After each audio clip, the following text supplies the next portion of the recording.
and Good morning. intriguing. This is Dave. Yeah, good morning, Dave. You're on IGTV with Joseph Concannon. This is a production of New York City Metro Infraguard out here in New York City, and sitting alongside me here, you can't see her, but is ML Kingsley, and we understand you have some perspectives in what's going on in the earthquake arena. ML, why don't you take it away? We've got Dave live on the phone.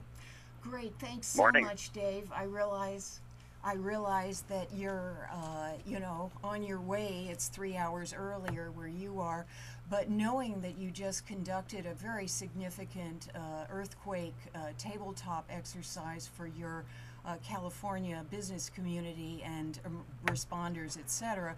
Can you just in a couple, 2-3 minutes, no pressure, just let us know what the major takeaways were? What was the big surprise, if anything?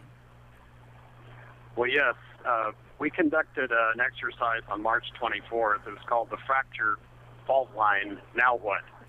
And the whole purpose was to be a wake-up call to the Business Alliance here in San Diego County. So under the umbrella of the County Office of Emergency Services, we sponsored this all-day earthquake exercise, including a tabletop. And it was very well attended by a very diverse business community here in San Diego. And we focused on a very large earthquake occurring along the Coronado Bank Fault, which is an offshore slip strike fault here on the West Coast. And I believe that the primary takeaways, it did serve its purpose. It was a wake-up call, a call to awareness and readiness. And I think it drove home the point that if we don't take steps now to prepare and prepare properly, that we're truly inviting disaster into our workplace, into our homes. But again, this was focused primarily on the readiness of the business community. And we had some very animated discussions because if you recall, the March 11th 9.0 magnitude earthquake in Japan had just occurred, so it was on everyone's mind. And of course, the ensuing things that occurred after that, the tsunami and then the radiation disaster that's still underway.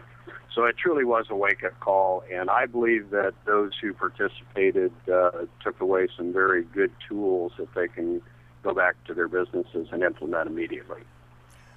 Well, that is good to know that level and authenticity of planning is going on.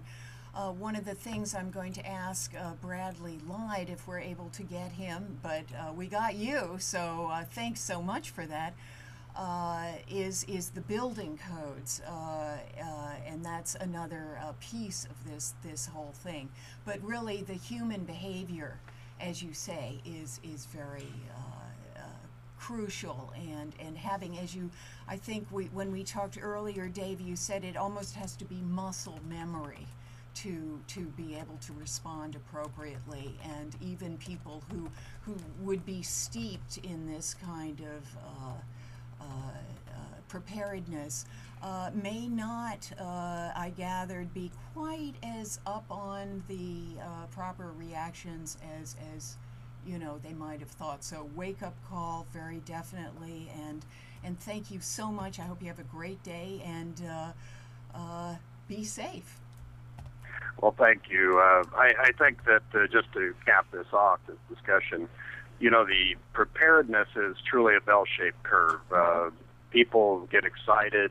They get, yes, we're going to take these steps out and do it. And I found that will last. It peaks on the top of the curve, and then time passes, and that gets pushed back to the back of your memory. And so we're not quite as proactive as we should be. But the whole purpose in doing these exercises, again, is to keep it ever present in everyone's mind that you truly do have to take small steps, and each of those small steps will lead to a level of preparedness that will truly help your business, your community survive, and then secondly, to recover rapidly in the wake of such an event. So that's what I think we achieved, and we had a lot of incredible feedback from participants that they took away tools that they could actually go and implement immediately within their business. So we were pretty excited about that. Well, Dave, thanks for coming on the program today, and I couldn't agree with you more about the bell curve. Here in New York City, every time, we have another terrorist suspect that's caught or captured, it seems as though we get the focus and the attention of the people who live within the surrounding communities, which is the greater New York City regional area, New York, Connecticut, eastern Pennsylvania, New Jersey, and even parts of Delaware. All right, so people tend to focus when things are at hand, and of course the fact that you guys just had a 3.5 out there, I'm sure that brings things home fairly quickly for people to say, oh yeah, this is something that we can't put off. Maybe this is something that we're not going to cut. Maybe this is important that we do participate in this exercise, because there will be a problem and we're going to have to confront it fairly soon, fairly certain. So thanks for pulling over and joining us on the program today. Any final comments before we cut away? No, I would just encourage your listeners to take it to heart, because I think we all agree that it's not a matter of whether we're going to have a major seismic event. It's just when. And certainly, just as San Diego and Southern California has some potential, or has earthquake faults that have the potential of creating a very large seismic event, so does New York, interestingly, and so does the Midwest on the New Madrid Fault. And I believe you're going to discuss that a little bit today on your program. So again, just be safe and be prepared. Thanks, Dave. Travel safely and get to your next destination. Thank you, Joe. All right, take care now. Thank you, Merely. Thank you. Right, bye now. All right, so that's kind of interesting. You get the perspectives from other individuals that are kind of working with this program each and every day. And I just put up the InfraGard screen here just so we could stay connected with him and show that we actually had a caller on the line there, which is pretty cool. Mary, why don't you set this up while I dial Brad up, and we can give people some perspectives on where he's coming from. Well, just as yesterday was the great San Francisco quake, 105th anniversary, I think, we're entering the bicentennial for North America's greatest experienced, most damaging earthquake, and that was in the central U.S., which is part of Bradley.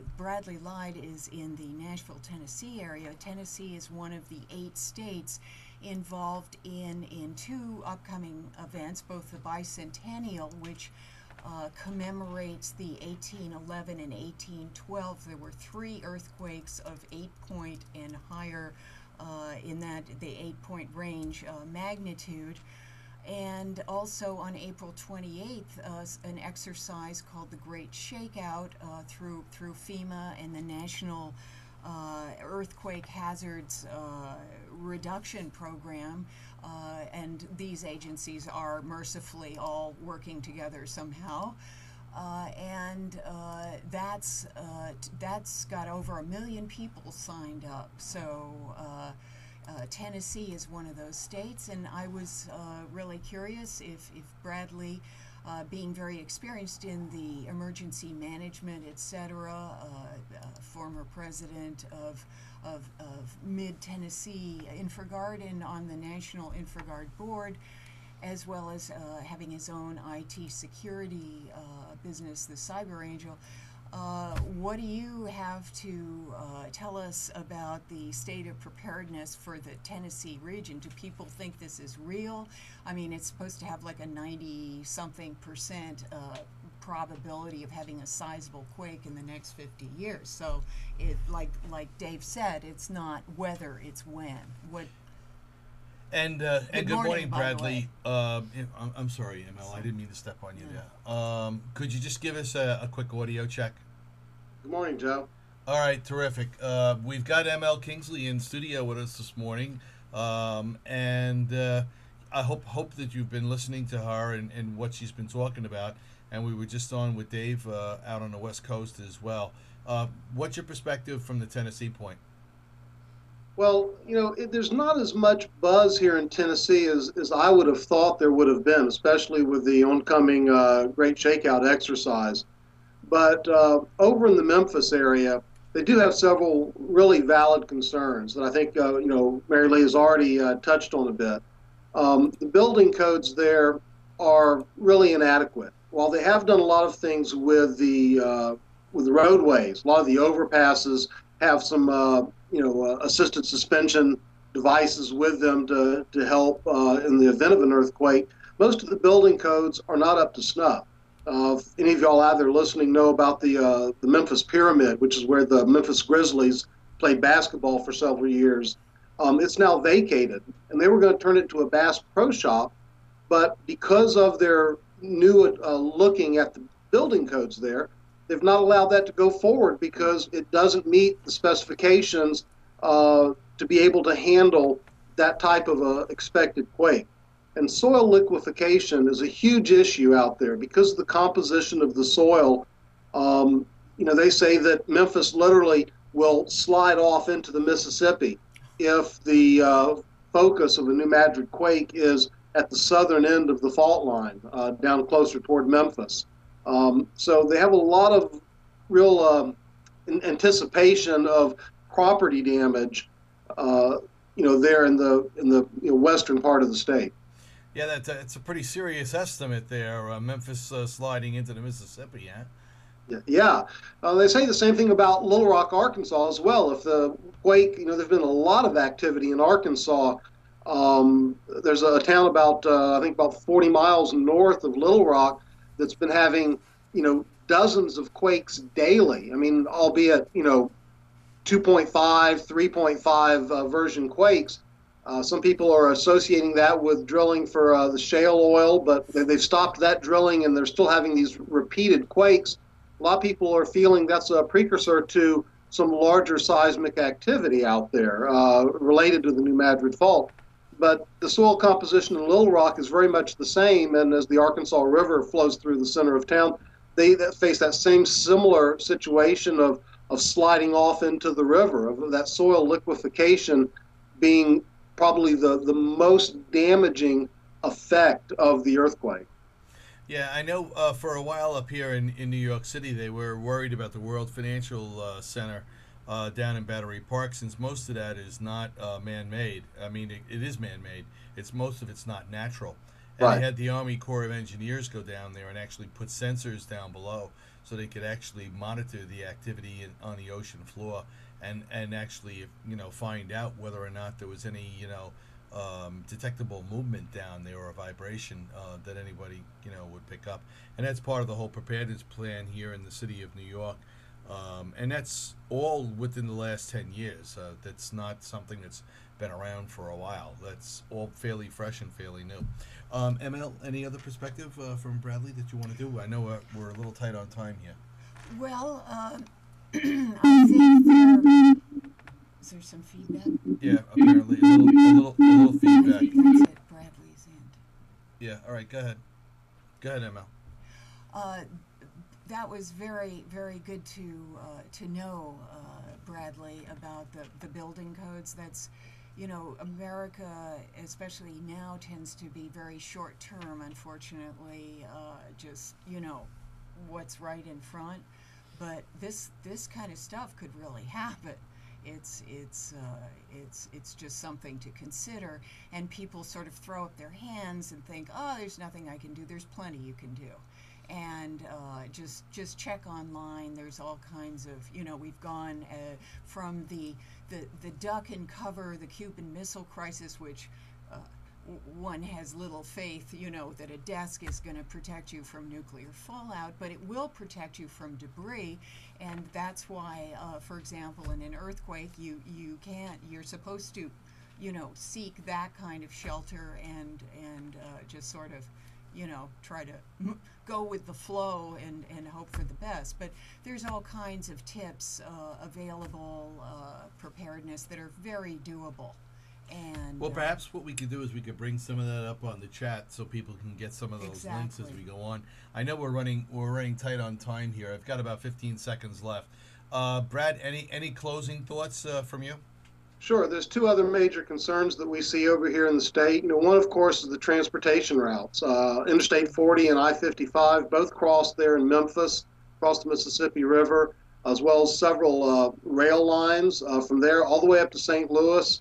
Any serious activity, fault activity there would damage the transportation and shipping infrastructure that we have. There's also several man-made lakes, the damming up of several lakes, the Cumberland River, the Tennessee River, and there's a fear of some of those becoming a lot more unstable due to a large-scale quake out there, which would cause an additional problem with flooding in some communities. Well, ML, looks like we got all three of you Wonderful. in. Thank Bradley, you. we got you done as well. Thank you. Thank you.